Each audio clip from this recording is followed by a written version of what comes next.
السلام علیکم، very good morning to new Pakistan. میں ہوں آپ کی ہوسٹ حنا سلمان۔ سب سے پہلے ہم بات کرتے ہیں محرم الحرام کے حوالے سے۔ امت مسلمہ نے یوم عاشورہ کی عقیدت و احترام کے ساتھ منایا وہ دن جو اسلامی تاریخ ایک عظیم قربانی، سچائی اور اصول پسندی کی علامت بن کر ابھرا۔ نواسۂ رسول حضرت امام حسین علیہ السلام اور ان کے جانثاروں نے کربلا کے تپتے میدان میں ظلم و جبر کے خلاف جو مثالی استقامت دکھائی، وہ رہتی دنیا تک ایک مشعل راہ ہے۔ پیاس، بھوک، انتہائی سب کچھ برداشت کیا، لیکن باطل کے سامنے جھکنے سے انکار کر دیا۔ گزشتہ روز ملک بھر میں عزاداروں نے اسی قربانی کو خراج عقیدت پیش کیا۔ کراچی، لاہور، حیدرآباد، پشاور، راولپنڈی، ملتان اور دیگر شہروں میں جلوسوں اور مجالسوں کا انعقاد کیا گیا۔ سبیلیں لگی، نیاز تقسیم ہوئی اور دعائیں مانگی گئیں۔ بچے، بزرگ، خواتین، ہر کوئی اس دن کی روحانی اہمیت سے جڑا دکھائی دیا۔ کراچی میں نشتر پاک سے مرکزی جلوس برآمد ہو کر حسینیہ ایرانیہ پر اختتام پذیر ہوا۔ لاہور میں تاریخی نثار حویلی سے نکلنے والا جلوس کربلا گاہ میں شاہ پہنچا، جہاں سینئر وزراء نے بھی شرکت کی۔ راولپنڈی، پشاور، کوئٹہ، ملتان سمیت ملک کے تمام شہروں میں جلوس پرامن ماحول میں مکمل ہوئے، جبکہ سیکیورٹی کے سخت ترین انتظامات کیے گئے تھے۔ وفاقی وزارت داخلہ کے مطابق گزشتہ روز ملک بھر میں 4836 جلوس اور 5480 مجالس کا انعقاد کیا گیا۔ اسلام آباد، پنجاب، سندھ، خیبر پختونخوا، بلوچستان، آزاد کشمیر اور گلگت بلتستان میں تمام احساسات مقامات پر ہائی الرٹ سیکیورٹی نافذ رہی۔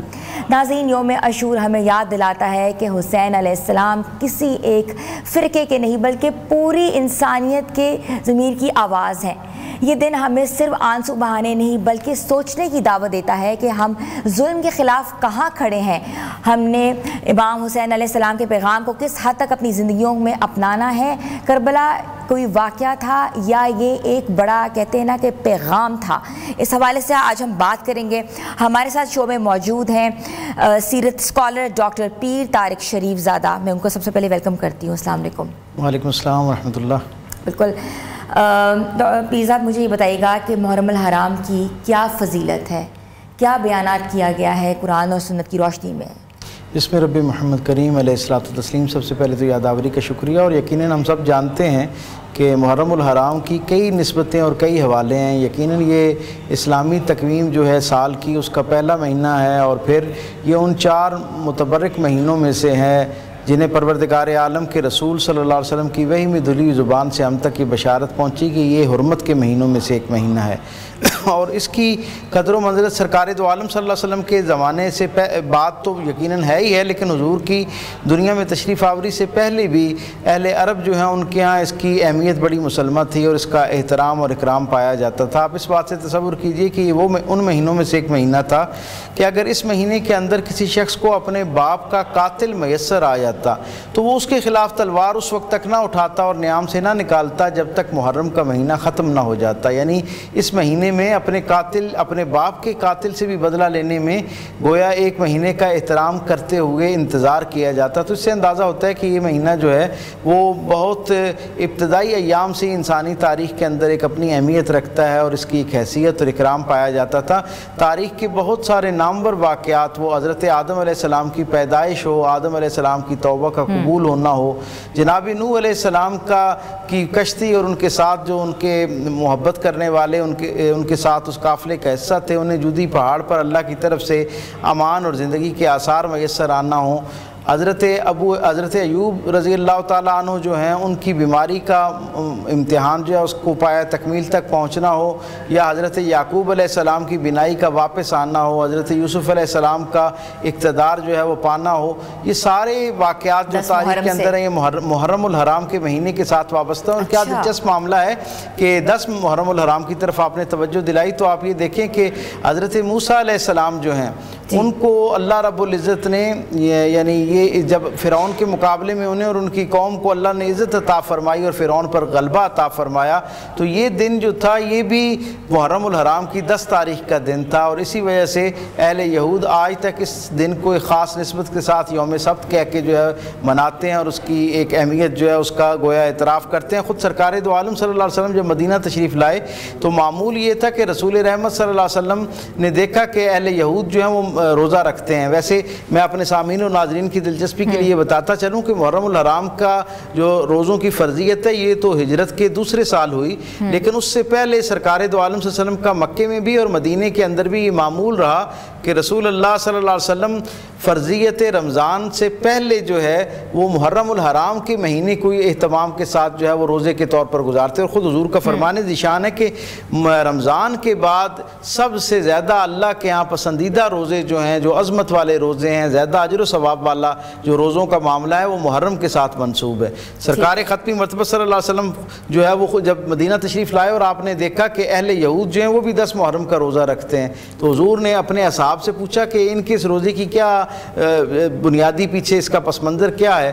تو انہوں نے عرض کی کہ یا رسول اللہ, اہل یہود یہ جانتے ہیں کہ حضرت موسیٰ علیہ السلام جو ہیں ان کے قافلے کو اللہ رب العزت نے فرعون جیسے اپنے وقت کے ظالم بادشاہ پر غلبہ عطا فرمایا تھا. دریائے نیل سے اللہ نے ان کو راستہ دے کے گویا ایک غیبی نصرت کے ذریعے اللہ نے ان کو یہ عزت عطا کی تھی.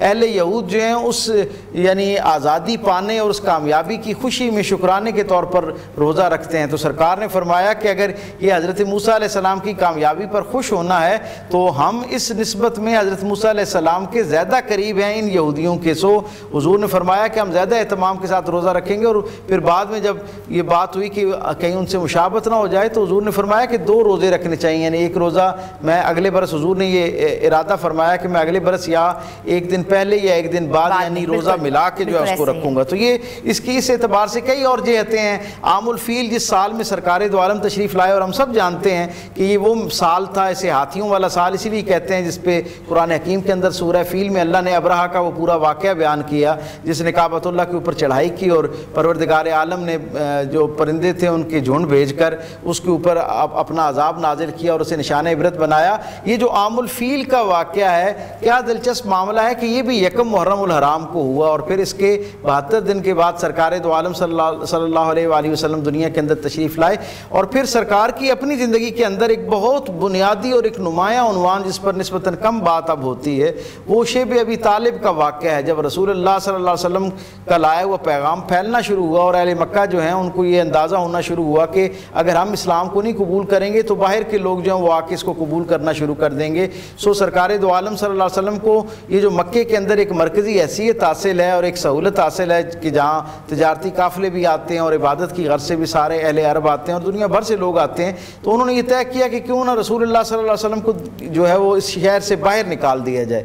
نتیجتاً ایک سوشل بائیکاٹ ہوا اور شام سے پہلے رسول اللہ صلی اللہ علیہ وسلم کو اپنے پاکیزہ گھرانے کے افراد کے ساتھ آل بنی ہاشم جو ہیں ان کے چند افراد جو ہیں ان کو اپنے ساتھ لیا اور رسول اللہ صلی اللہ علیہ وسلم کو شیب ابی طالب ایک گھاٹی مکے کے قریب تھی وہاں آپ کو قیام پذیر ہونا پڑا. اور 3.25 برس تک رسول اللہ صلی اللہ علیہ وسلم نے وہاں انتہائی مشقت والی اسرت والی زندگی جو ہے وہ گزاری. حضور خود فرماتے ہیں کہ کئی دن تک جو ہے وہ جو خشک پتے تھے اور جو کھجور کی چھال ہوا کرتی تھی اس کو ابال کر اس کے ساتھ زندگی کا ناطہ جو قائم رکھنے کی کوشش کی جاتی. یہ جو ایک تاریخ کے اندر ایک دردناک واقعہ ہے اسلامی تاریخ کے اندر شیب ابی طالب کی نسبت سے, یہ جو سوشل بائیکاٹ ہے, سماجی مقاطعہ تھا, اس کی تاریخ بھی محرم الحرام کی تاریخ ہے. اور پھر آگے غزوہ خیبر ہوتا ہوا نظر آتا ہے اور بہت سارے اہم واقعات جو ہیں زندگی اس محرم الحرام کے ساتھ وابستہ ہیں. ہر واقعے کی اپنی اہمیت ہے, لیکن آپ دیکھیں کیا عجیب معاملہ ہے کہ 61 ہجری میں میدان کربلا کے اندر سرکار دو عالم صلی اللہ علیہ وسلم کے اس پاکیزہ گھرانے جس کی سپہ سالاری سرکار دو عالم صلی اللہ علیہ وسلم کے شہزادے حضرت امام حسین علیہ السلام فرما رہے تھے, اس واقعے نے اتنی یعنی اس کے اندر اہمیت ہے اور اس کے اندر اتنی معنویت پائی جاتی ہے کہ یہ سارے واقعات جو ہیں وہ پس منظر میں چلے گئے اور محرم الحرام کا جو اب دنیا بھر کے اندر سب سے نمایاں ترین حوالہ ہے, سب سے معتبر ترین حوالہ جو ہے وہ کربلا ہے. اسی لیے ہم دیکھتے ہیں کہ جیسے ہی محرم الحرام کا چاند طلوع ہوتا ہے, شرق تا غرب, شمال تا جنوب, مسلمانوں کے ہاں تو بحمدی تعالیٰ نواسہ رسول صلی اللہ علیہ وسلم کی اس یاد کو تازہ کیا جاتا ہے اور ان کے غم میں شریک ہوا جاتا ہے, ان پر ہونے والے ظلم پر اظہار برات کیا جاتا ہے اور ظالمین جو ہیں ان کو کوسا جاتا ہے. مسلمانوں کے ہاں تو یقیناً ہمارے تو یہ دین کا اور ایمانیات کا حصہ ہے. بحمدی تعالیٰ اس اس وقت دنیا کے 6 کے 6 آباد بر اعظموں میں یہ ذکر ہے پایا جاتا ہے، اور مسلمانوں کے ساتھ ساتھ دنیا کے سارے حریت پسند، سارے غیرت اور حمیت رکھنے والے، انسانی اقدار پر یقین رکھنے والے، انسانوں کو انسانوں کی غلامی سے نجات دلا کر ان کی جو آزادی ہے اس کا احترام کرنے والے دنیا بھر کے تمام مذاہب اور تمام نظریات سے وابستہ لوگ بھی حضرت امام حسین کو ان دنوں میں یاد کرتے ہیں، ان کی قربانی جو ہے اس کا تذکرہ کیا جاتا ہے، اور اس کے اندر انسانوں کے لیے جو خیر پایا جاتا ہے اس پر بات جاتی ہے اور خراج تحسین پیش کیا جاتا ہے۔ پیرزادہ صاحب بالکل آپ نے بہت بجا فرمایا ہے۔ کربلا کے واقعے کے بعد 10 محرم کے بعد جو ظلم و ستم ہوئے اس پر تھوڑی سی روشنی ڈالیں آپ، اور شام میں یزید کے دربار میں زینب سلام اللہ علیہ کا جو خطبہ تھا وہ کتنی امپورٹنس رکھتا ہے؟ آپ یہ دیکھیے کہ ویسے تو اس پورے قافلے کے اندر چنیدہ لوگ ہیں، یعنی ان میں سے ہر شخصیت جو ہے وہ اپنے تئیں اپنے حوالے میں اپنی نسبت میں منفرد اور بے مثل ہے۔ آپ دیکھیں کہ اگر دوستوں کی بات کی جائے تو حضرت حبیب ابن مظاہر رضی اللہ تعالیٰ عنہ جو ہیں ان جیسی ہستی جو ہے وہ وہاں نظر آتی ہے، اور اپنی پیرانہ سالی کے باوجود رسول رحمت صلی اللہ علیہ وسلم کے اس پاکیزہ خانوادے کے ساتھ جو ان کی ایک دوستی کا تعلق ہے اس کو نبھاتے ہوئے، اور حق پرستی کا وہ وعدہ جو ہر کلمہ گو نے سرکار دو عالم صلی اللہ علیہ وسلم کی نسبت آپ کے ساتھ کر رکھا ہے، اس وعدے کی عملی تکمیل کے لیے حضرت امام حسین کی معیت میں اس میدان کربلا کے اندر اپنی قربانی دیتے ہوئے نظر آتے ہیں، اور اس خواہش کا اظہار کرتے ہیں کہ دوستی کو آپ کے کمال الفاظ جو تاریخ کے اندر پڑھنے کو ملتے ہیں اور اس سے کیا ایمان تازہ ہوتا ہے اور اندازہ ہوتا ہے کہ رشتوں کو کس طرح نبھانا چاہیے۔ جب حضرت امام حسین علیہ السلام نے انہیں کہا کہ آپ اپنی پیرانہ سالی کے سبب کچھ وقت انتظار کیجئے اور میدان جو ہے اس کو ذرا اس کی صورتحال کو ذرا چند لمحے آگے بڑھنے دیجئے، تو آپ نے کہا کہ میری خواہش ہے کہ مجھے سب سے پہلے بھیجا جائے، اور اس کا سبب یہ ہے حضرت حبیب ابن مظاہر اس پیرانہ سالی میں اس بزرگی میں یہ کہتے ہیں کہ میں نے آپ کی نسبت سے، کیونکہ میں آپ کا دوست تھا اور سرکار دو عالم صلی اللہ علیہ وسلم آپ کی نسبت سے مجھے باقی لوگوں کی نسبت زیادہ محبت عطا کرتے، سو آج اس محبت کو نبھانے کا اور اس وہ جو آپ کے خاندوادے سے مجھ تک شفقت پہنچی، آپ کے جد امجد سے جو مجھ تک محبت اور شفقت پہنچی ہے اس کو لوٹانے کا اور اس پر اپنا جو ہے نا وہ مور تصدیق ثبت کرنے کا وقت آیا، اس لیے میری خواہش ہے کہ میں سب سے پہلے اپنے آپ کو پیش کروں۔ آپ یہ دیکھیں اعلاء کلمت الحق کے لیے حضرت آدم علیہ السلام سے لے کے جناب خاتم علیہ السلام تک اور سرکار ختمی مطبت سے لے کے لمحے موجود تک اگر آپ قربانیوں کی تاریخ پر نظر دوڑائیں اور آپ کو اندازہ ہوگا کہ آج تک حضرت آدم سے لے کر لمحے موجود تک انسانوں نے حق پرستی کے لیے جو کچھ اللہ کی بارگاہ میں قربان کیا، یعنی کسی نے اپنا مال قربان کیا، کسی نے اولاد قربان کی، کسی نے وطن قربان کیا، کسی نے تشخص قربان کیا اور کسی نے اپنی جان قربان کر دی، یہ ساری قربانیوں کی جتنے حوالے اور ڈائمنشنز ہو سکتی ہیں، کیا دلچسپ امر ہے کہ کربلا قربانی کی نسبت، وفاداری کی نسبت اور اللہ کے ساتھ، اللہ کے رسول اور ان کے پیغام کے ساتھ وفاداری کی اس سے بہترین مثال کیا ہو سکتی ہے کہ انسانی تاریخ کی قربانیوں کی جتنی مثالیں اور جہتیں پائی جاتی ہیں وہ ساری کی ساری اس ایک واقعے کے اندر موجود ہیں۔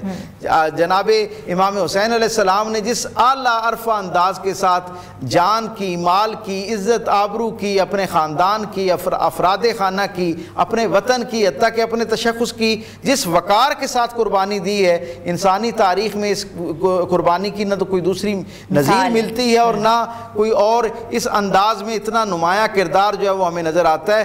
آپ نے میدان کربلا کی بات کی تو آپ دیکھیں جہاں باقی لوگوں کا جو ہے وہ اپنا اپنا حصہ اس کے اندر ڈالتے ہوئے احباب نظر آتے ہیں اور ایک کنٹریبیوشن ان کا نظر آتا ہے، جہاں کہیں جناب علی اصغر جو ہیں وہ بچوں کی نمائندگی کرتے ہوئے دنیا بھر کے سارے معصوموں کو یہ پیغام دیتے ہیں کہ اگر وہ 6 ماہ کا لخت جگر جو ہے اگر وہ اپنی قربانی کے لیے اپنا آپ پیش کر سکتا ہے تو رائے حق میں کسی کو بھی جب یہ فیصلہ کرنے کا مرحلہ اس کی زندگی میں آئے اور کہ اسے حق اور باطل میں سے کسی ایک کا انتخاب کرنا ہے تو وہ پورے وقار اور یقین کے ساتھ بغیر کسی مصلحت کا شکار ہوئے، بغیر کسی خوف یا لالچ سے مرغوب ہوئے وہ اللہ کے پیغام کے لیے اپنے آپ کو میدان عمل میں اتارے۔ جناب علی اکبر کی کہیں شہادت ہمیں نظر آتی ہے، جناب قاسم جو ہیں ان کے جوہر وہاں کھلتے ہوئے نظر آتے ہیں، اور کہیں پھر ایک بہت نمایاں حوالہ جو ہے وہ ہمیں حضرت زینب سلام اللہ علیہ کی نسبت میں نظر آتا ہے۔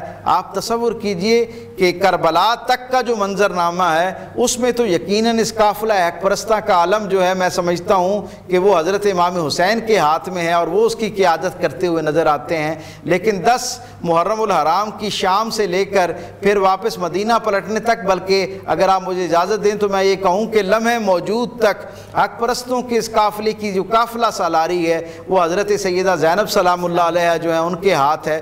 آپ تصور کیجئے کہ ایک ایسی ہستی کہ جنہیں سیدہ کائنات حضرت فاطمہ الزہرا سلام اللہ علیہ جیسی پاکیزہ گود میسر آئی ہو، جہاں سے حیا پھوٹتی نظر آتی ہے، جہاں سے وقار اور اپنی پاکیزگی اور پاک دامنی جو ہے اس کا ایک تصور قائم ہوتا ہے، اس گود سے پرورش پانے والی سیدہ زینب سلام اللہ علیہ اپنے پورے وقار کے ساتھ، اپنی تمام تر پاک دامنی کے ساتھ اس قافلے کی قیادت کرتی ہوئی نظر آتی ہیں. اور پھر راستے کی ساری سہولتیں برداشت کرنے کے بعد جب دربار یزید کے اندر وہ پہنچتی ہیں تو وہاں کیا منظرنامہ ہے. وہ پاک باز خاتون جو حیا کا استعارہ تھیں، اب وہاں کیونکہ دین کو ان کے مکالمے کی ضرورت تھی تو آپ کے لب و لہجے کے اندر جناب علی کرم اللہ وجہ کریم کی وہ جو معاملہ فہمی تھی، وہ جو فن خطابت تھا، وہ جو قوت گویائی تھی اور وہ جو اللہ نے روب عطا کر رکھا تھا انہیں ان کے مکالمے میں، یہ ساری خوبیاں جو ہیں وہ حضرت زینب سلام اللہ علیہ کا وہ مکالمہ، جو وہ خطاب جو وہاں انہوں نے کیا اس کے اندر جھلکتی ہوئی نظر آتی ہیں. اور آپ نے گویا دنیا کی ساری خواتین کو یہ پیغام دیا کہ عفت اور پاک دامنی، حیا اور اپنے گھر کی چار دیواری کے اندر رہنا یہ عورت کے لیے سب سے بہترین اور محفوظ حالت ہے. لیکن جب دین پر مشکل وقت آئے، جب اللہ کی حلت کو حرمت قرار دیا جا رہا ہو اور اللہ کی حرمت کو حلت بنایا جا رہا ہو، ایسے رجحان ساز اور تاریخ ساز لمحے میں آپ نے اپنے گھر میں نہیں بیٹھنا بلکہ میں سچائی کا علم لے کر وقت کی میزان جو ہے اس کے اندر خیر کے پلڑے میں اپنی گواہی ڈالنی ہے. اور جس وقار کے ساتھ آپ نے اس قافلے کے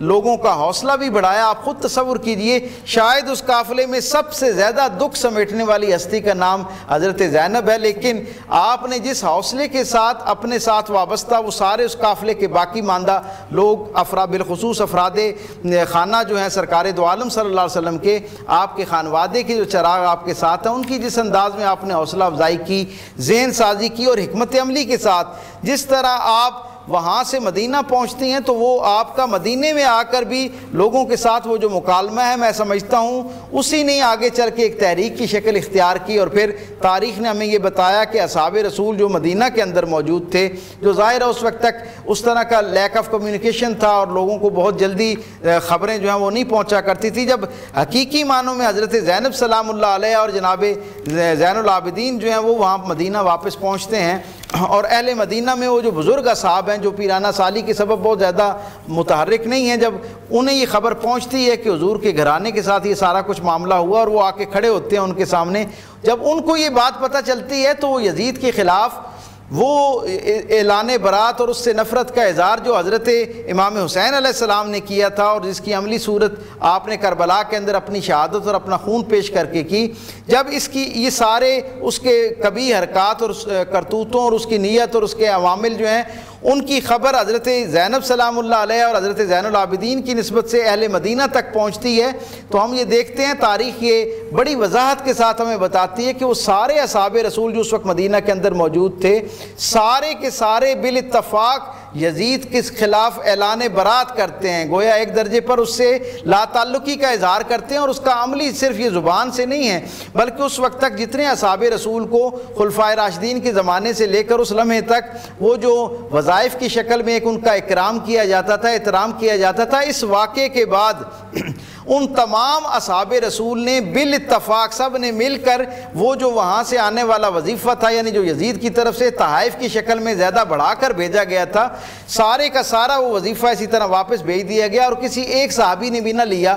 آج جو بہت سارے لوگ ہمارے ہاں ہمارے معاشرے میں بھی اور دنیا بھر کے اندر کسی نہ کسی انداز میں اگر اشکالات کا شکار ہوتے ہیں اور وہ یہ سمجھتے ہیں کہ شاید یہ واقعہ جو ہے اس کے اندر یزید کا کردار جو ہے اسے محدود کرنے کی کوشش کرتے ہیں. آپ تصور کیجئے کہ وہ اصحاب رسول جن کی تربیت سرکار دو عالم صلی اللہ علیہ وسلم نے خود کر رکھی ہے، جو خانوادہ رسالت مآب صلی اللہ علیہ وسلم اہل بیت اطہار کی قدر و منزلت اور شان سے واقف ہیں، جب ان کو اس سارے واقعے کی جو حقیقی راوی ہیں جن کے سامنے یہ واقعہ پیش آیا ان کی زبان سے جب خبر پہنچتی ہے تو وہ سارے کے سارے یزید کے خلاف ہو جاتے ہیں۔ نتیجتاً تاریخ ہمیں بتاتی ہے کہ یہ بدبخت نہ صرف واقع کربلا میں اپنے ہاتھ جو ہے اہل بیت نبوت جو ہے سرکار دو عالم صلی اللہ علیہ وسلم کے گھرانے کے افراد کے خون سے اپنے ہاتھ رنگتا ہوا نظر آتا ہے، بلکہ جب اصحاب رسول کی طرف سے اس بغاوت کا اندازہ ہوتا ہے تو وہ اسے احساس ہوتا ہے کہ وہاں اس طرح کا ریئیکشن آنا شروع ہوا ہے، تو وہ کیا کرتا ہے کہ وہاں سے ایک وفد بھیجتا ہے اور اپنے جو وہاں کا حکمران ہے اسے کہتا ہے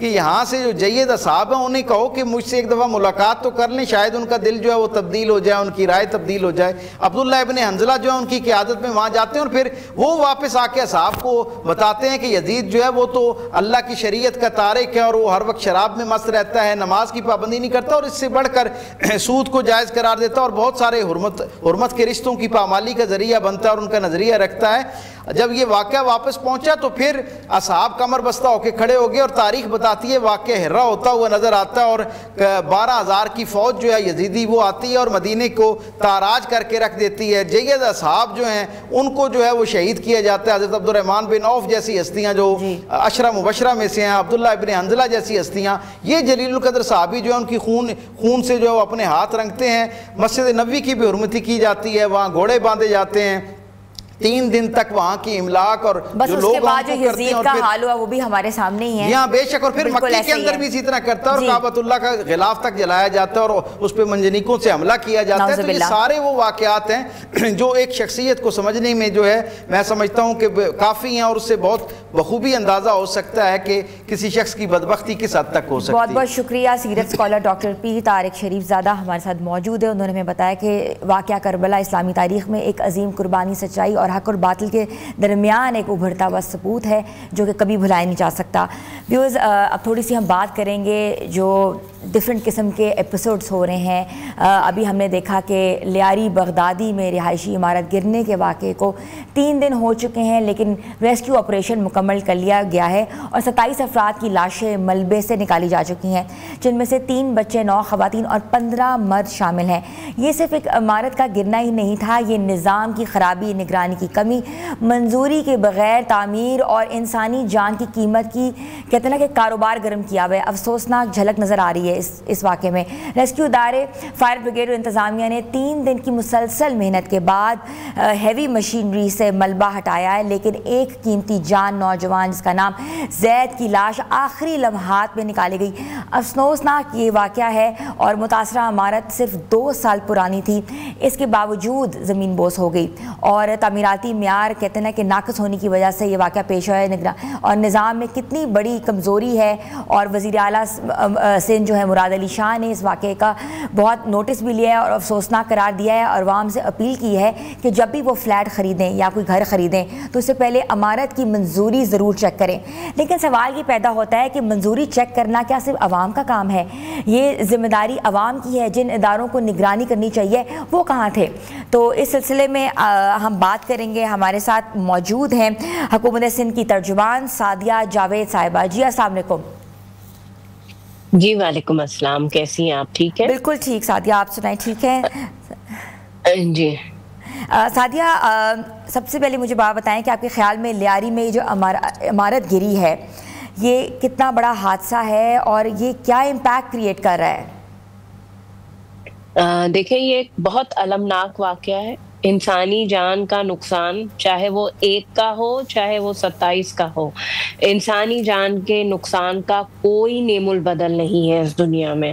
جو چلا گیا اس کو روکا نہیں جا سکتا، لیکن حادثات کو روکا جا سکتا ہے۔ اچھا، آپ نے کہا کہ یہ عمارت 2 سال پرانی نہیں، یہ عمارت 1974 میں قائم ہوئی اور جی 50 سال لگ بھگ اس عمارت کی عمر جو پیپرز میں ہے وہ ڈکلیئر ہے. اچھا, جہاں تک لوگ بات کرتے ہیں, دیکھیں ایس بی سی اے نے ان کو نوٹس دیے ہیں اور ایس بی سی اے نے ان سے کوشش بھی کی ہے کہ وہ عمارت خالی کرائیں, لیکن ظاہر سی بات ہے فائنینشیل سٹرینز ہیں لوگوں کو, لو کاسٹ آمدنی والے لوگ ان عمارتوں میں رہ رہے ہیں. یہ تو ہو نہیں سکتا کہ ایس بی اے کا انسپیکٹر یا ڈپٹی ڈائریکٹر جا کے کھڑا ہو اور کہے کہ جی آپ بلڈنگ خالی کر دیں, تو وہ بیچارے جائیں گے کہاں؟ سب سے بڑا سوال یہ ہے. دیکھیں جو پہلی سندھ حکومت کی ترجیح تھی وہ تھی ریسکیو آپریشن, جس کا عمل کل رات کو مکمل کر لیا گیا ہے. تمام ڈیڈ باڈیز اور ملبہ جو ہے وہاں سے وہ ریسکیو کیا جا چکی ہیں باڈیز جی, اور ملبے کا اٹھانے کا کام بھی تقریباً مکمل ہو گیا. آج آپ بات کر رہی ہیں, ٹھیک سعدیہ جاوید صاحبہ, مجھے یہ بتائیے گا ہمارا جو ادھر امپورٹنٹ سوال یہ ہے کہ فلیٹ بغیر منظوری کے فروخت ہو رہے ہیں, کیا یہ بات صحیح ہے؟ میں آپ سے جاننا چاہوں گی. جی دیکھیں یہ بات بالکل صحیح ہے. بیسکلی جو سب ٹی ویز نے پروگرامز کیے, بڑے بڑے تجزیہ کار بٹھائے, بات یہ ہے کہ مکس کیا جا رہا ہے.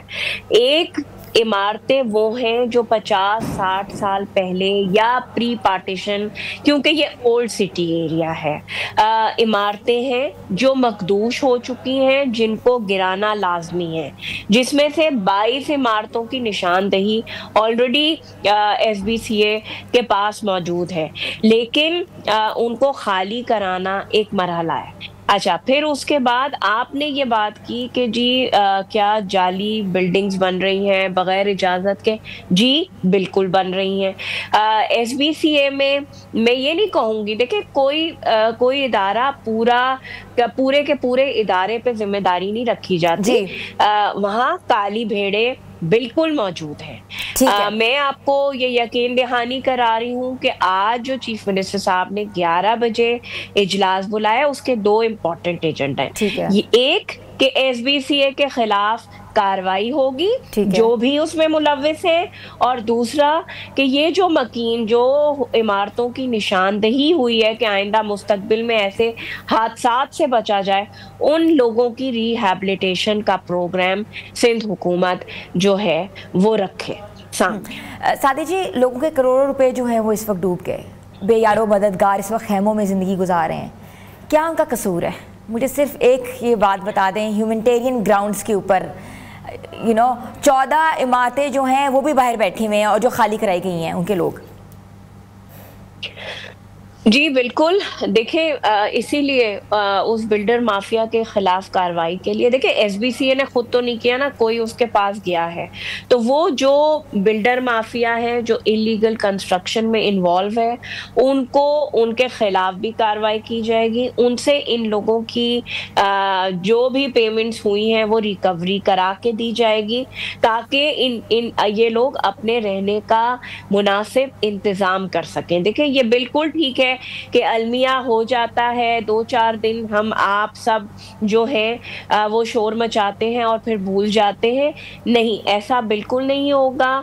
آج چیف منسٹر صاحب نے اس معاملے پر اجلاس بلایا ہے اور اس اجلاس میں یہ تمام فیصلے ہوں گے. وہ ڈے ٹو ڈے بیسس پر اس معاملے پر رپورٹ لیں گے, اور جو بھی مجرم ہے, چاہے وہ بلڈر ہو چاہے ایس بی اے سی کا ڈائریکٹر ہو, اس کے خلاف کارروائی. لیکن سعدیہ جی, ہم نے یہ دیکھا ہے کہ بلڈر تو اپنی جان چھڑا لیں گے. آپ نے جیسے کہ عرض کیا کہ کالی بھیڑیں جو ہیں ہر ادارے میں بیٹھی ہوئی ہیں, تو آپ کیسے ان سے جان چھڑوائیں گی؟ دیکھیں جو افسران ہیں جن کو میں خود کہہ رہی ہوں کہ کالی بھیڑے ایس بی سی اے میں موجود ہیں, ان کے خلاف سندھ حکومت کارروائی کرے گی. ان کی نوکریوں کو اگر ضرورت پڑے گی تو ان کی سروسز کو ٹرمینیٹ کیا جائے گا, کیونکہ انسانی جان سے بڑھ کر دنیا میں کوئی چیز نہیں اور اس پہ کوئی کمپرومائز نہیں ہوگا. آپ کو پتہ ہے 2022 میں